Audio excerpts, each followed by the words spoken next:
I can ask, feel free, feel free.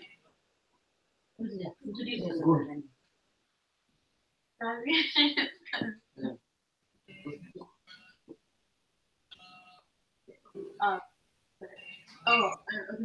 Hello, I'm Rituja. I'm Vivek. A bit louder, a bit louder.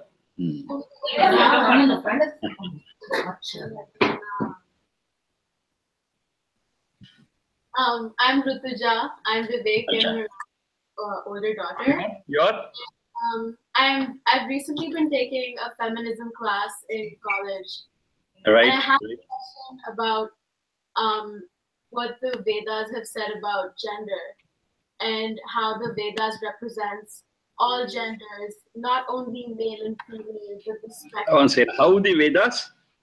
How the Vedas talks about gender and not only male or female, but About one second, please. How the Vedas talk about? Gender, or how is there a difference between male or female, or do the Vedas talk about you are assigned a gender by birth, and birth happens when you are not biologically assigned a gender, in case of people who are transgender, and how our the way we are brought up in our religion and our culture, we have very gender specific rules. So I wanted to ask you about that and what you think about that. Okay, right, wonderful. I'll start from that gender topic. And your question is a little longer. So let me talk about that point, then you again as the next part of the question. Okay, fine. Vedas are very clear. Gender is purely a feature of the physical body. Physical body. So if the physical structure is of one type, we call it as male. If it is another type, we call it as female. So it's purely physical in nature.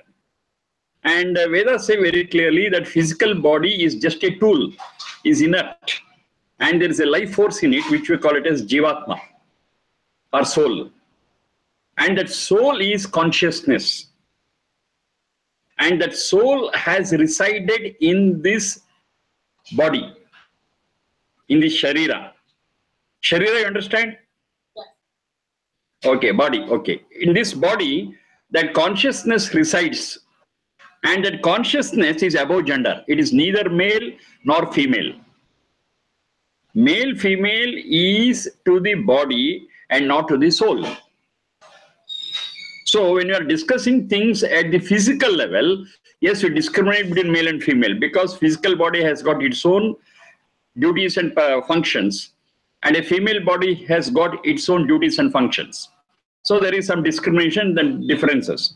But the duties, what they perform, they have got equal value. It's not that the duties performed by a male is superior and the duties performed by a female body is inferior. There is nothing like that. They have got their own duties, and those duties, even at the physical level, are equal in nature. But when we come to the level of soul, when we discuss about the soul, there absolutely, I repeat, absolutely, there is no gender discrimination. Both are same. Both are same. Absolutely, there is no discrimination. And the role played by the soul is the same, whether it resides in a male body, male structure, or whether it resides in a female structure. That's immaterial. I'm stressing it again and again because many people mistake that. Vedas are not to be studied by women folk. And that's not true. Vedas are meant to help the soul to progress and become more strong and pure. So when it is a level of soul we're discussing, then absolutely there is no discrimination. It's open for all. It is open for everyone, irrespective of caste, creed, race, gender, even age also. You are capable of picking up that you can learn it at any age. The knowledge of how to lead the life, the knowledge of how to improve the quality of life is open for everyone. That's what the Vedas say. So there is no question of gender discrimination. And if you really follow the guidelines given by the Vedas, today's what you say, empowering woman or woman liberation, all those things become redundant. You need not follow all those things. It is automatic. It's automatic and simple. And the whole thing is taken to a highest level in what we call it as the wedding lock. Wedding lock. A man weds a woman and a woman weds a man, and they get into a wedlock. So in that wedlock, they respect each other, they treat each other equally, they live together as friends. From there, they learn the lesson of respecting either gender mutually. That is one part of the answer for your question. Now you can ask the next part of your question. So that was beautiful. So then my question is, what would you say in case of trans or people who are biologically not male or female?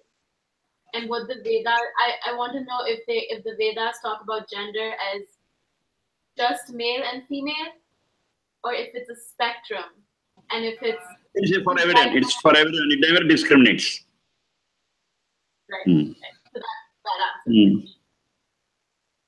ಸ್ವಲ್ಪ ಅವರ accent ನನಗೆ ಇದಾಯ್ತು. ಏನಾದ್ರು ಅವ್ರು ಹೇಳಿದ್ರಲ್ಲಿ ಬಿಟ್ಟಿದ್ರೆ ಹೇಳಿ ಶಾಂತಿ ಭಗಿನಿ.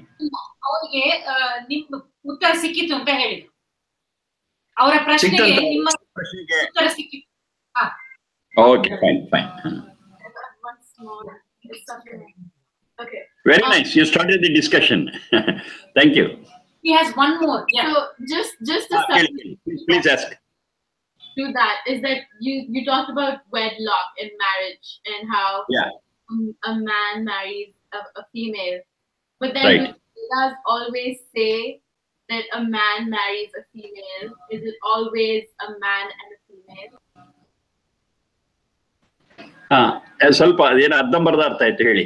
ಅಲ್ಲ, ಅವ್ರ ವೇದದ ಪ್ರಕಾರ ಮ್ಯಾನ್ ಮ್ಯಾರೀಸ್ ಫೀಮೇಲ್ ಹಾಗೇನಾ, ಮೇಲ್ ಮ್ಯಾರೀಸ್ ಫೀಮೇಲ್ ಹಾಗೆ ಇರೋದಾ ಅಂತ ಕೇಳ್ತಾ ಇದ್ದಾರೆ.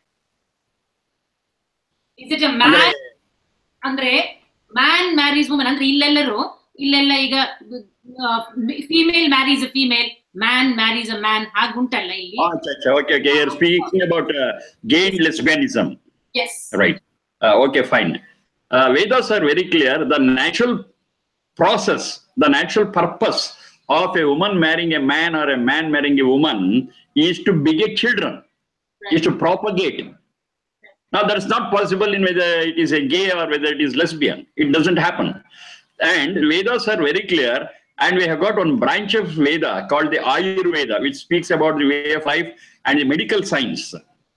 They're very clear, and they say that this is not natural.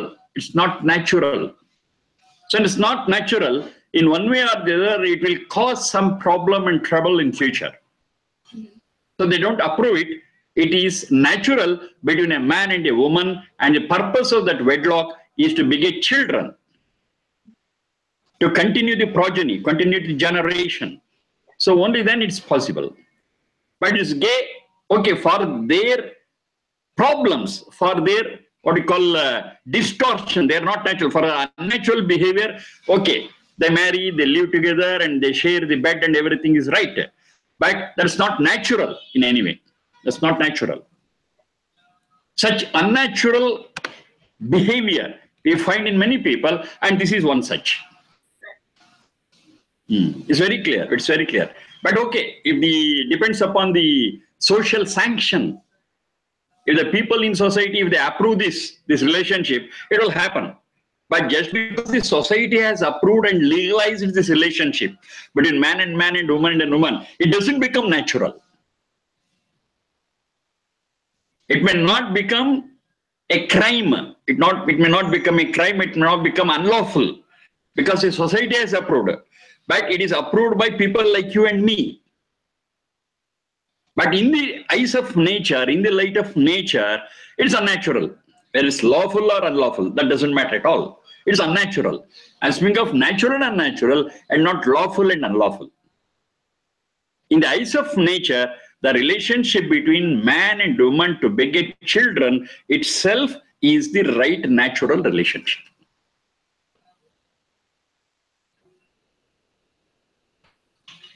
Thank you.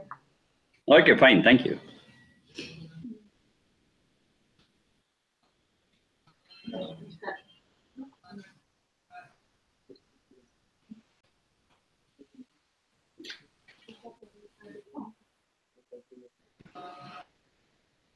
Okay, Sharmaji, I have a question.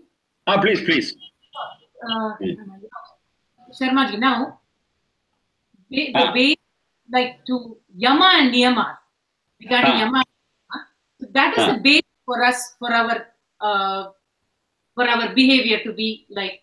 So that is that. Right. Okay, now how do we ensure that we are following like ahimsa, all of the 5 yamas and niyamas? How do we consciously put that into practice? Okay, fine. Like for instance, Sharmaji, now asana is there. So asana, okay, we get up in the morning and we do yogasana. Sorry, right. Like yama and niyama, how do we do? Okay, okay, fine. Now, the way of life that we have to lead is a humanitarian way of life. Because we are human beings, as simple as that. Human beings, we cannot lead a life of an animal. That's very clear. So to lead a human life, it has to be guided by certain principles or certain parameters.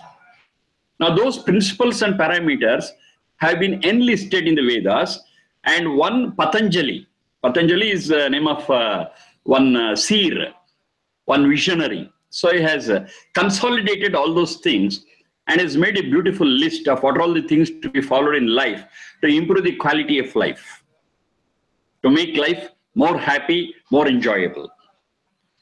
And he says the base of all those values he has collected in 2 things called as Yama and Niyama.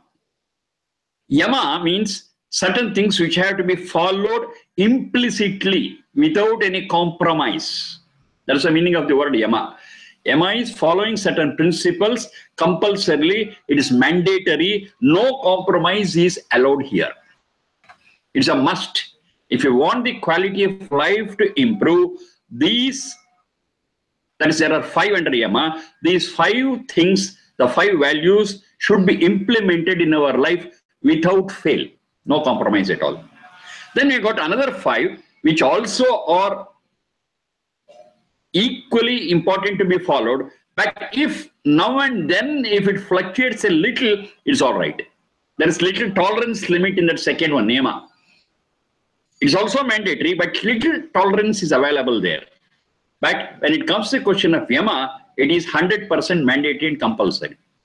And those who follow it, yes, they reap the benefit, and those who do not follow it, they may not reap that benefit. Their quality of life may not improve. What are they? The first, they start with non-violence. Non-violence. The whole essence of non-violence is in compassion. Compassion is being sensitive to the pains and pleasures of others. That's very, very important. This phenomena, this feature is there only for human beings, and no other animal can practice this compassion. The other animals, the technical term used is pashu. Pashu. The meaning of pashu is that which just looks at. It never responds, it never feels. It just looks at. It is called as a pashu, it's called as an animal. If the situation is frightening, it may run away. That's a different issue. But it cannot stand there and be sensitive to the feelings of the other animal before it. It just observes it, that's all. Sees it, over. But a human being can or has the capacity to imagine the same person in the place of the other person and can feel their pain and pleasure. This is possible for a human being only. So this is what is called as compassion. A resonance can be established between the human being and another human being. That resonance is possible. They can tune up. They can tune up. And even though I am not suffering, if there is another person before me who is suffering, I can understand. I can feel. It's not real, but I can feel the pain that they're suffering, the problem they are into.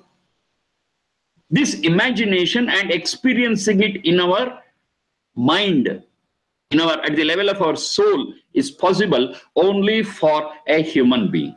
So compassion is one of the features, a primary features of human beings. A person who is to be called as a human being has to be compassionate, or the converse is true. A creature which is compassionate is called as a human being. Either way, it's okay. Now, how do we understand this ahimsa or non-violence? It's very simple. It says, what is harmful to you, don't give it to others. Very simple. I'm not able to enjoy blows, for example. So don't hit any person, because they also will suffer with pain. So what is not good for you, don't do it for others. Number one. Number two, every living creature has got a right to live. Every living being, not only human beings. Every living being has got a right to live. Recognize it and allow every living being to live. And let live. So that is the thing. That is the essence of ahimsa. Even when we are following this ahimsa, unknowingly, lot of violence will be happening. So we just walk, maybe how many insects they are there below our foot, we don't know. And unknowingly, not deliberately, unknowingly some things will happen and it may cause pain to other creatures. What is unknown, forget about it, but deliberately don't do it. That is non-violence. So this non-violence, when it is practiced by every human being, the relationship between human beings will be in such a way that there is all the possibility of blooming of love and affection between living beings. If I practice violence, I cannot coexist with my living beings. Coexistence with other living beings, human beings, is possible only when I extend my love. And this love can be extended only when I am compassionate, not otherwise. So look at every creature as your own self. See your own reflection in every other creature. That's the way of practicing non-violence. You see another creature, another human being. So generally we say, I am this and he is that person. That's fine. That's true. But mentally you feel that it is your own reflections and you are the same person. The opposite person whom I am seeing, it is my own reflection, my own self. If it is possible to feel like that and have all the transactions with them, all the connections with them in that way, fine. That's what is called as non-violence, in simple words. Then we have got truth. Truth is another important thing to be followed in our life. How do you define truth? There are two things. One is realizing truth, another one is practicing truth. So how do you realize truth? Truth is that which is the same for all, at all places, and at all times. It's a very important definition that we have to remember always. Truth is something which is the same for all. For you, for me, for X, Y, Z, it's the same. At all places, whether it be America, whether it be India, Australia, Africa, it doesn't matter at all. Place is not a consideration at all. At any place, it's the same. It doesn't change. And it is the same at all times. It doesn't change with time. It's the same at all times. It's the same before 100 years. It's the same now. It is going to be same after 1,000 years. So that we consider as truth. So to realize that truths, there are so many things, so many thoughts, so many phenomena, so many features coming before us. We have to analyze everything with these three tests. First test, whether it's the same for all. Test 2, whether it holds good at all places. Step 3, whether it holds good at all times. If it is an S for all the three, yes, that is truth. And we have to recognize the truths and depend on such truths and take those truths as our guiding principles. What is untruth, we are not taking it.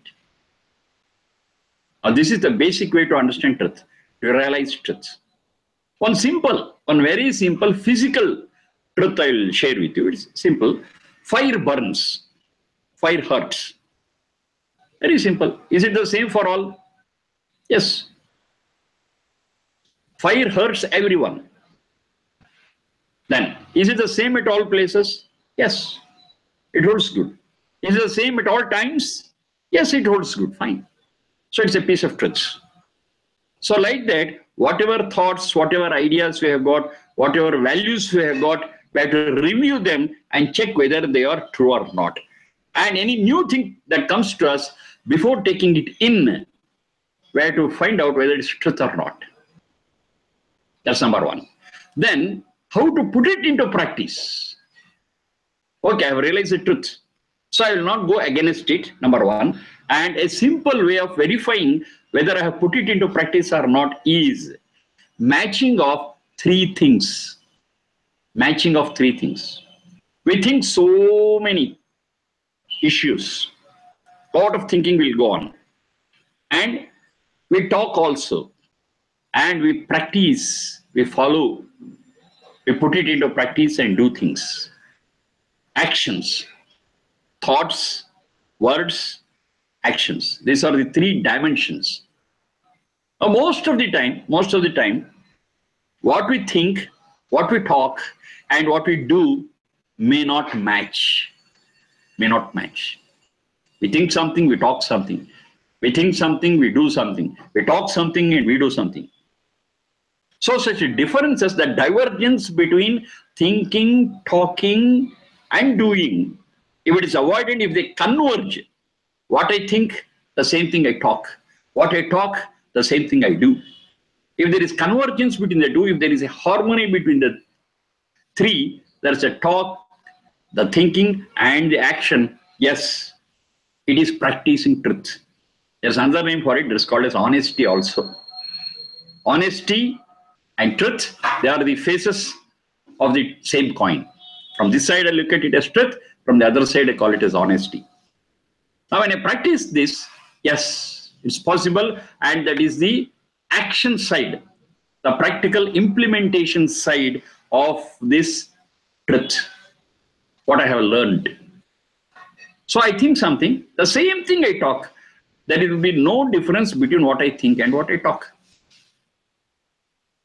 You can call it by another word. Let's call it frankness. Frankness. I'm open. I don't hide things. Say somebody comes. Now I'm not happy because of their coming. I have got some other work. I tell them straight. Sorry, I'm busy. I cannot talk to you now. You come later. Fine. But if I don't do it and pretension is opposite of truth. Pretension is opposite to practicing of truth. We pretend and say, oh, I'm very glad you have come, so and so, so and so. Then that doesn't mean truth. That doesn't mean frankness. That doesn't mean honesty. And whatever I talk, say I promise something. Okay, I will do this at such a time, or I will give this. To keep the word itself is truth. That's practice. Be careful when you are promising something. And that promise is to be kept. Even if there is no witness, even if it is not in writing, that doesn't matter. I have spoken, I have promised, I stand by my words. Irrespective of any other proof, irrespective of any other witness. So I myself am committed to this. And my commitment, I will definitely satisfy it. If I am of that level, my words and my actions will match. And that is practicing of truth, and that is practicing of honesty. Then another way we look at it. So my thoughts could be of two types. One is selfish. I think about myself, my family, my children, my money, my this, my that. All focused around me only. That is selfish, I call it. Then we can think about my welfare, which is related to the welfare of the society around. I am part of this society. If society is really happy and is a welfare society, yes, I too can be happy. So my thinking will extend from my selfish needs, my selfish thing to the society, a broader thinking. This broader thinking is there, that is reality, that is truth, and thinking wider becomes truth and honesty. Because it's true that I cannot be happy individually. I cannot be happy in a secluded condition. I'm a part of the society. If the society is good, if the society is happy, yes, my happiness is ensured. That's the truth. But in many situations, we forget about this social relationship, our being part of the society, and our thinking is restricted to our own self. Now, if that gets extended, that's called as truth, that's called as compassion. Compassion and truth are not different, they are related. That's called compassion, that's called a broad-minded, noble thought. So, having our thoughts nobler, making our thoughts nobler is also a compulsory thing for everyone. That's the second part under Yama. First is non-violence. Second one is truth, honesty, commitment. Then the third one is asteya. That's called it. Asteya is non-stealing. To make it simple, it is non-stealing. What is stealing? Trying to possess something which is not mine. How do you say it is mine? I labor for it, I work for it, and I earn it with my efforts. If I earn something with my efforts, yes, it is mine. If I don't work for it, but snatch it, but grab it, deceive them and take it, this is called as stealing. That's the definition for stealing. It may be a thought, it may be a thing, it doesn't matter.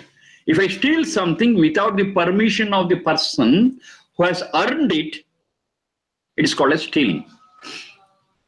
This nature of stealing, this attitude of stealing is dangerous to self and also to others. Because nothing of our possessions are protected if that stealing nature is there in society. Our things also may be stolen by somebody else. And we feel very bad. In the same way, if we steal something of others, they also feel bad. To understand this itself, I told you it is compassion. And compassion is related to this non-stealing also. Let me not grab, let me not snatch somebody's property, somebody's things.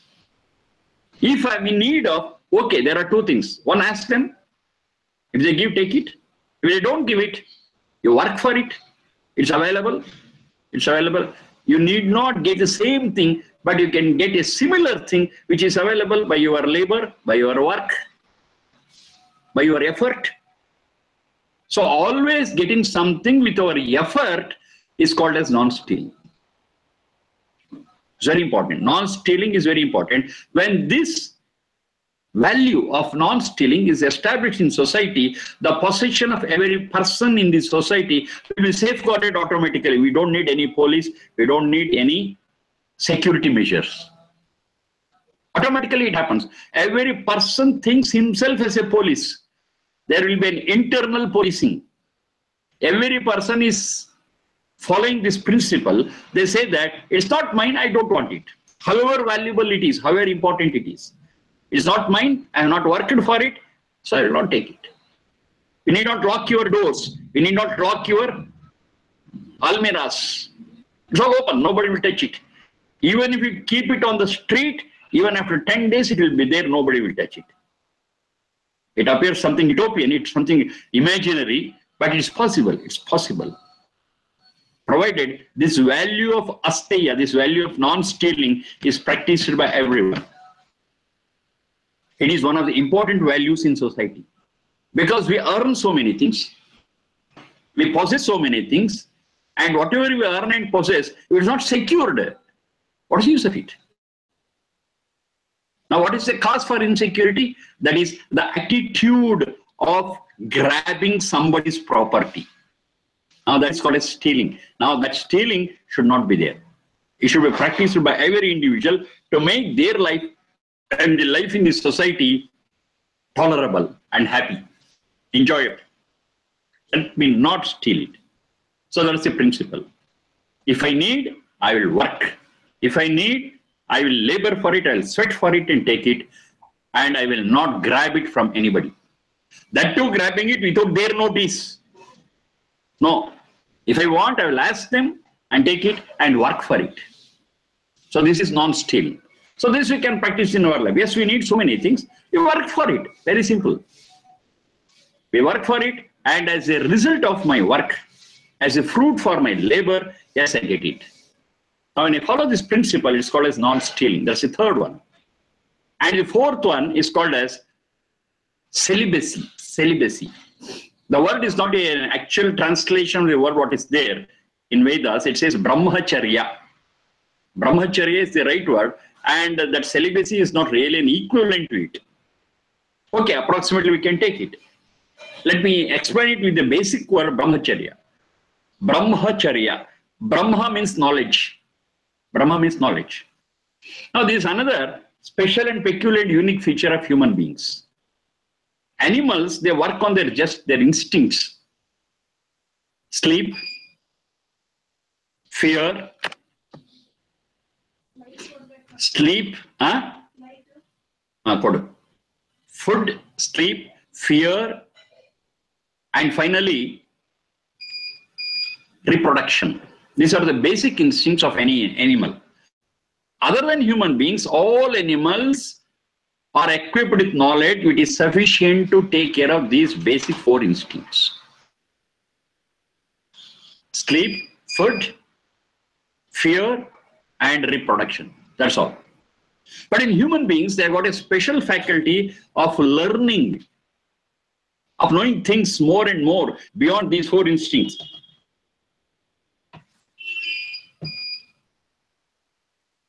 Of course, these basic four instincts are there even in human beings because he is also an animal, but it doesn't stop there. They've got a capacity to learn, to understand, to visualize, to foresee, to calculate. All these things is possible for human beings. Put it together, one word, that is learning. Learning is a special feature and faculty of human beings. So a person who thinks I have to learn and has got a thirst for knowledge is a human being. Even though we are in human form, if the thirst is not there, we are as good as any other animal. It cannot be called as human beings because the thirst for knowledge is not there. Thirst for knowledge is one of the important unique features of human beings. So to give the priority to the thirst of knowledge, to gain knowledge, feature. That's what is called as here as brahmacharya.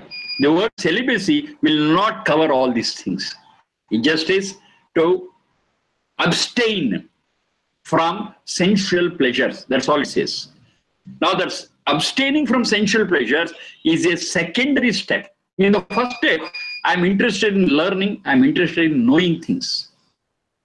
So when my priority is to learn, then my concentration or my focusing on sensual pleasures will take a second place. Now celibacy comes in. The basic thing is to know and to learn and to continuously, I repeat, continuously expand our horizon of knowledge is very, very important for human beings. Now what's the benefit? One is the sensual pleasures takes the second place, fine, that is celibacy.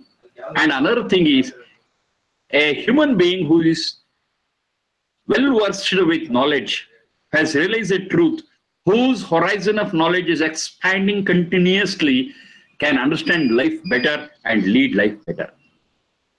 He'll be realizing things around him, in him, and everything. More and more we know about our inner self and the external world. Yes, we are more comfortable. If things inside us and outside us is a mystery, is something not known, then we are in confusion, we are in dilemma, we are in dark, and there's all the possibility that we land ourselves in problems and confusions. And the only answer is light, light of knowledge, light of truth. So to search for truth, to search for this light, And to get enlightened is what is called as brahmacharya. It's essential for every human being, and definitely that additional knowledge every day will enhance the happiness and enjoyment in our life, and it improves the quality of our life. That's what I said in the beginning. This yama niyama has to be practiced to improve the quality of life. And it does it. Knowledge, gaining of knowledge, improving of knowledge, expanding our horizon of knowledge. That's brahmacharya. And of course, other things take the second place, and there comes the word celibacy. Then we have got aparigraha. Aparigraha is not accepting, not possessing things beyond our needs. Is also very important. We need many things. We have to possess certain things. We have to be wealthy. We have to be affluent. That's all fine. But it should not be beyond a certain limit. Even though we have earned it, even though we have worked it, we have not stolen, we have not grabbed, we have not snatched, but still, our possessions have to be as little as possible, and the life should be as simple as possible. Why? It's very simple. Lesser the possessions, happier the journey. That's what we say. Lesser the luggage, happier the journey. It's similar to that. This whole life is a journey. In this journey, whatever luggage we take, the physical possessions, as minimum as possible, the journey will be smooth. More the luggage, more the problem. This I have seen, this I have experienced in several places. In many places, it is externally imposed on us. They say if you are traveling in a flight, the number of kgs allowed that you can carry is only this much. You cannot carry more. They don't allow you to take everything you want. We have to carry them in different modes and ways. In the same way, this life also is a journey, and this journey, how much luggage we have to take is to be restricted by our own selves. We have to think, okay, this is enough. This is enough for my existence. This is enough for my sustenance. And I will not possess more than this. And that results in a simple life. Now that simple life is explained here in this not accepting anything beyond what is needed. Sometimes I'm not stealing, I'm not grabbing, but the very people will give me, will just offer me, you can take this free. It's my contribution, it's my gift to you. I say it's not necessary. I don't need it, so I'm not taking it. It's not refusal, it's not refusal. I'm telling this is enough for me. I'm satisfied, I'm contented. I don't want anything more. Thank you for offering it. Thank you for giving it. Excellent. I love your attitude. I love your giving attitude, but I don't need it. So a need-based life is called as a very, very simple life. And that is what is called as parigraha, or a life of a very, very simple possession, minimum possession. Now what happens? Now look at the world around us. The whole world is running and running in a mad race. Everybody wants to take things, possess more and more and more. Do we have infinite resources? No. Resources are not infinite. Resources around us in the nature is always finite. So if you start acquiring more and more, if you start possessing more and more, then what will happen? One day people who are in need of it will not get it. It's happening now. Those who are in need and those who are not getting, and those who are not in need but possessing more than what they need, now there will be a rift between them. There will be a struggle between them for getting what they want. Now that's a cause for all wars. That's it. That's it. Everyone wants to have their mastery, their ownership on the resources, natural resources. That's why we have created these territories between countries, between nations. This is my territory. What is there within this territory? All those natural resources are mine. I claim my ownership. And the other person says, I do need it. You allow me to own it. No, if you're not allowing, I'll fight with you. Because it's my need. It's necessity. I can't live without it. If you're giving, that's fine. If you are allowing it, it's fine. Otherwise, I have no other goal than to fight with you. Now that is a cause for all wars. Throughout the world, yesterday, today, and that will be the cause tomorrow also for wars. To live in a war-like condition or in a harmonious condition, in a peaceful condition. Definitely our choice is a peaceful environment, peaceful condition. So what do I have to do? Yes, I need something, and what I need, I take only that much, and other things I leave it in nature itself. I will not exploit nature for possessing more and more things which I really don't need. Let us see tomorrow. Whatever I need for the day, I possess only that much. And all other things will be in nature, and I'm not disturbing it.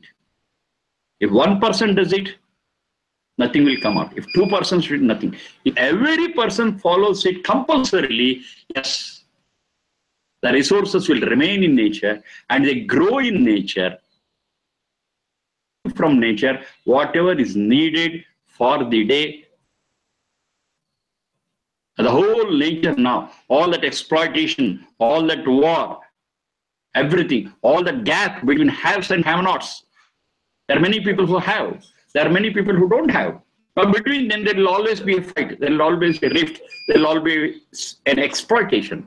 Now, all these things will come to an end, provided every human being willfully, deliberately says, this is enough for me, for a living being, and I'm not taking more than this.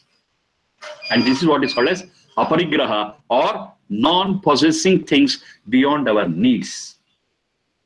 Now, this is one of the great principles that is enlisted in that yama.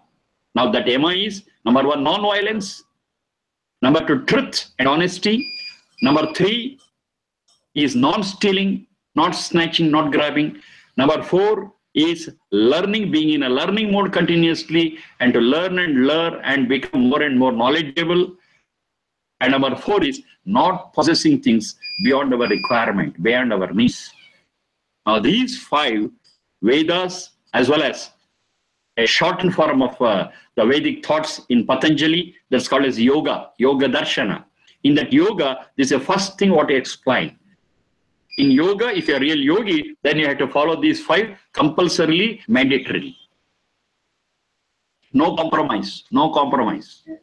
So when you follow this, yes, our quality of life also will be improved, and we are contributing to the improvement of the quality of the society and world around. It is so broad. Now think over a little. Is this true? So we shall put the test. Is the same for all? Yes. If a few people doesn't follow it, doesn't matter. But most of the people, majority of the people, if they follow it, yes, the whole environment around us will change. The internal environment also will change, and we can lead a peaceful and friendly and cooperative life. So it holds good for all. Then, will it hold good for at all places? Yes. Anywhere you can practice it. Any society, in any corner of the world, you can practice it. Excellent. Will it hold good for all times? Yes. The same principles or the upholding principles of the society, yesterday it's the same today, it's going to be tomorrow also. If you want a welfare society, if you want a good quality of life, you want a happy life, a peaceful life, we have no alternative, I repeat, we have no alternative than practicing these principles. Practicing of these principles only give us that result. Absolutely, there is no alternative. These are the only things available. Maybe the names may be different, but the concepts are the same, and these concepts and values only will help any human society to be peaceful and happy. So it holds good for all times. So these principles, what I have enlisted now, in the light of Vedas and in the light of Patanjali's yoga, now they are truth. And realizing this truth and practicing it, as I explained just now, yes, will go a long way in improving their quality of life. I think I have taken much time in explaining this, and I have completed only yama. We have got niyama also. I'll just rush through that niyama. Niyama, we have got first one is cleanliness. Cleanliness. When I speak of cleanliness, we understand cleanliness externally. External cleanliness, cleanliness of the body, that's fine. Even that too, external cleanliness, that's fine. But we cannot stop there. Cleanliness of the body, outside and inside also. The inside organs also have to be clean for proper functioning. So there are methods how to clean the internal self. Maybe by fasting, maybe by drinking more water, maybe by taking sober food. There are so many things. By that, internal organs can be purified, and this purification goes a long way in maintaining the internal organs to function for a long time. And more important than all these things, bodily, internally and externally, keeping clean, thoughts clean, keeping our words too clean. Now those thoughts and words which bring people together, will bring people closer, they are clean. Which creates enmity, which creates hatred. Now those words and thoughts are not clean. This is how we define cleanliness. So clean thoughts, clean words, and clean body internally and externally goes a long way for giving us longevity. We can live long. We can live happily. We can live comfortably. And we can make others also happy. That is possible. That's cleanliness. Then we have got happiness. And speaking about happiness, and this happiness is not something we can get it from outside. Happiness is to be created in our own selves. And this happiness we can create in our own selves, provided we are contented, we are satisfied. A dissatisfied person, a disgruntled person, a frustrated person can never be happy. It's as simple as that. We have to deliberately remove the frustrations, the disappointments from our inner self and throw it out and say, what I have got is sufficient. I'm happy with that. So once I feel that satisfaction, once I feel contented, yes, happiness and peace of mind will evolve there. That's the thing. That is santosha. And this we have to do it deliberately with effort within ourselves. Then we got tapas. Tapas is a very technical word. The closest translation I can give is penance. Penance. The better word would be tolerance. Tolerance. This third one is tolerance. Yes, life is a cycle of ups and downs. Sometimes you are happy, sometimes you are not happy. Sometimes it's profitable, sometimes it's not profitable. Sometimes it's a healthy condition, sometimes it's a discomfortable, diseased condition. So many things are happening in life. It's not the same always. There will be ups and downs, ups and downs. Now, in all the conditions, whether it's an up or it's a down, maintaining our equilibrium, maintaining our equipoise, maintaining our balance is called as penance, is called as tolerance. So even though, say, somebody blames us, I'm the same. Somebody praises me, I'm the same. There is no change at all. But what will happen? When it's a profit, yes, we jump and frolic. When it is a loss, we cry and roll. No, I'm the same. When it's a profit, I'm the same. If somebody praises, I'm the same. If somebody blames me, I'm the same. I gain something, same. I lose something, same. No disturbance. I don't get disturbed. So to be in a state of not getting disturbed is what is called as tolerance. And this tolerance is called as penance. It's called as tapas. So we have to maintain our balance. We have to maintain our equilibrium, equipoise. It's very, very important for improving our quality of life. Otherwise, for every change outside, for every change inside, we'll be moving up and down, and it's a disturbed condition, and it's not a peaceful, static condition. But that static condition will not happen on its own, because the life around is always with ups and downs. We cannot avoid the ups and downs. But what we can do deliberately is, even in all those ups and downs, I can maintain my balance. And maintaining my balance and equilibrium, stability is what is called as tapas or penance. That is the real meaning of the word penance. Then we have got self-study. Self-study. This goes with that learning priority, the mode of learning. So I'm into a mode of learning, I learn again and again and again. I keep on learning. When I say keep on learning, it doesn't mean reading books. Study the life around, observe it, and find out what is it behind it. That's also learning. Observation is also learning. It's not that to learn we have to go to a college or university, not necessarily. Wherever we are, a lot of actions and changes are going in and around us. Study them. Find out what is behind it. And what's the principle behind all those things. That itself is great learning. That's real learning. That's real learning. And that learning to do it, they have called it as self-study. The self-study is understood in two ways. Number one, studying of my own self. What is happening in me? What are all the thoughts that are coming in me? What are all the determinations I make? What are the plans I make? What are the actions I envisage? So all these things are considered, and that is studying of my own self. Another one is studying independently. I don't need any teacher now. Of course, I need the guidance of a teacher or a mentor. I take their help and study with their help. And I reach a stage, from then I can study on my own. That's also called a self-study. Of course, here and there, I need the guidance or I need someone to answer my questions. That's fine. But till such time, every day, every minute, I learn on my own. I study on my own. So studying of the self is one, and studying independently a person is called as self-study. We do it. That's another one. Then we have got the last one, to say that everything is because of God's grace. That's very important. God's grace. The question will come, is God an entity, exists or not? Many people say it exists, and many people say it doesn't exist. But that's not the way we are understanding here. Here, that God, we are referring to those unknown factors. I repeat, God, I'm not understanding the way we understand generally. God is to be defined here as those unknown factors. Say something happens. Why this has happened? We start analyzing, let me say.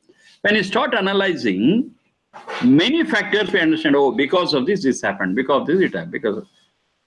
Say some 10 reasons I can find out for happening of a certain thing. Fine.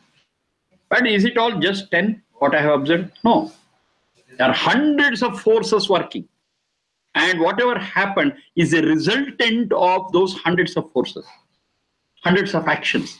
But all the 100, I cannot know. I may know 5%, I may know 10%. And all the balance forces which are working on, I call it as unknown factors. And that is what is defined as God. Such unknown factors are there. Whether a person is a theist or atheist, they cannot say such unknown factors are not there. They also have to accept it. That's what is called as God. I am not calling God as something we understand today. A Lord. No, I'm not speaking of that. God is understood as those unknown factors.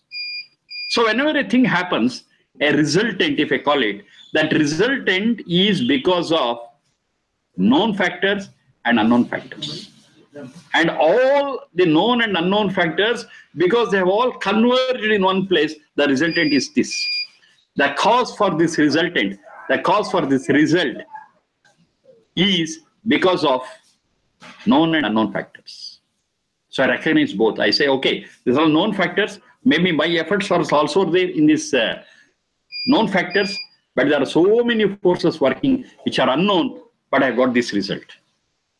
So I say, because I'm enjoying this result, thanks to known factors, of course, that's because of our efforts, known, and there are so many other factors which are unknown. I thank those unknown factors also. That's called as God. So to identify the contribution of unknown factors for a result is what is called as Ishvara Pranidhana. Ishvara is that God. Ishvara is that unknown factors. So I thank known factors, I thank unknown factors, and the thanksgiving. Okay, that's the subject matter for the day. Yes, the thanksgiving for those known and unknown factors is the last point in that niyama. That's the other 5. Cleanliness, then being satisfied and contented. Then third one is tolerance, and the fourth one is self-study, and the fifth one is thanksgiving. Now, this yama plus niyama, when we follow it, yes, our quality of life will improve. And not only that, we'll be able to influence the environment around, and everyone around us also can be happy and comfortable. and their quality of life also can be improved. That's all the purpose of whether they call it as yoga, whether they call it as Veda, it's for all. To improve your quality of living and live happily, make others also live happily. So thank you for your patient hearing. Thank you, sir. Think over. I've given sufficient input for you. And still, if you've got any questions, yes, Neha will be meeting again and again. You are free to ask, and I will share whatever thoughts and knowledge I have got with me. Thank you, everyone. Thank you very much. Okay. Namaste.